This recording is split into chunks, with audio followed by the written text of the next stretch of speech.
Ana, please, kausapin mo naman ako. 1 week na kasi kitang di makontak. Bakit mo ako blinak? Bumili pa ako ng SIM para lang makontak ka. May nagawa ba akong mali?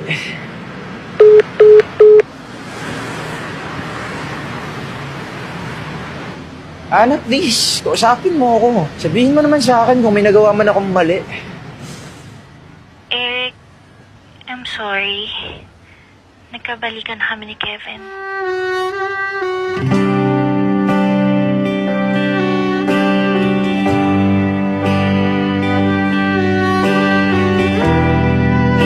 Kailan lang? Last week lang actually. Pumunta siya dito sa unit ko. Dito siya natulog. Alam niyo bang may nangyari na sa ating dalawa? Hindi pa. Huwag mong sabihin, baka hiwalayan ka na naman. Okay. I'm so sorry. Eric, nandyan ka pa ba? Oo. Okay ka lang ba? Hindi ko alam. Ana, minsan ba natanong mo sa sarili mo na kapag sa'yo ginawa ang ginawa mo sa akin, tingin mo magiging okay ka lang? I'm so sorry. Ana, please stop saying sorry. Kasi kasalanan ko din naman. At mali ko rin. Na pinatulan kita nung kakahiwalay niyo pa lang. I am accountable to my own decisions and actions. Pero Eric, minahal kita. Believe me. I don't think so. Hindi mo ako mahal. Malungkot ka lang. And maybe you just love the fact na andyan ako palagi para pasayin ka. Sa tuwing nabi-breakdowns ka, hinahatidan ka ng pagkain, dyan mismo sa pintuan niya. Binibigyan ka ng bulaklak. Tipong pinapaalala ko palagi sa'yo na sapat ka at mahalaga ka. Siguro nga andyan sa convenience to your miserable life. Nothing else. Tangina, Ana. Sakit mo mahalin.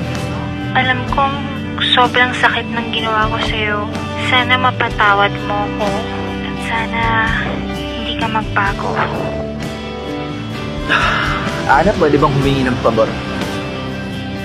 Huling pabor lang. Bago tuluyang magtapos ang huli nating komunikasyon. Sige, ano yun? Pwede ba next time?